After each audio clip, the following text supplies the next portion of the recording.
Friends, welcome to my channel. ఈరోజు మా ఇంట్లో పచ్చి శనగపప్పు పచ్చి కొబ్బరితో పప్పు చేస్తున్నాను ఫ్రెండ్స్. దానికి కావాల్సిన పదార్థాలు ఏంటో చూద్దాం రండి ఫ్రెండ్స్. కొద్దిగా పచ్చి శనగపప్పు, ఒక కప్పు పచ్చి కొబ్బరి తురుముకుని పక్కన పెట్టుకున్నాను ఫ్రెండ్స్. టమాటో పేస్ట్ కొద్దిగా, ఆనియన్స్ ముక్కలు, కొద్దిగా పచ్చిమిర్చి, గరం మసాలా పౌడర్ కొద్దిగా, అల్లం వెల్లుల్లి పేస్ట్ కొద్దిగా, ధనియాల పౌడర్ కొద్దిగా, కొద్దిగా జీలకర్ర పౌడర్, కారం, సాల్ట్. అంతే ఫ్రెండ్స్. ఎంతో టేస్టీగా ఉండే పచ్చి కొబ్బరి పచ్చి శనగపప్పుతో రెడీ చేసుకున్న కొబ్బరికాయ శనగపప్పు కర్రీ రెడీ అయిపోయినట్టే ఫ్రెండ్స్. నచ్చితే లైక్ చేయండి ఫ్రెండ్స్, సబ్స్క్రైబ్ చేసుకోండి ఫ్రెండ్స్. ఇప్పుడు వంట అయితే రెడీ అయిపోయింది ఫ్రెండ్స్. ఇవి ఎలా వచ్చినాయో చూద్దాం ఫ్రెండ్స్.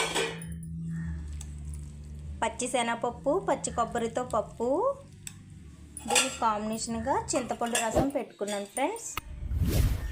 దీనికి సంబంధించిన పూర్తి వీడియో నా ఛానల్లో ఉంది ఫ్రెండ్స్, వెళ్ళి చూడండి ఫ్రెండ్స్. తప్పకుండా నచ్చితే లైక్ చేయండి ఫ్రెండ్స్, సబ్స్క్రైబ్ చేసుకోండి ఫ్రెండ్స్.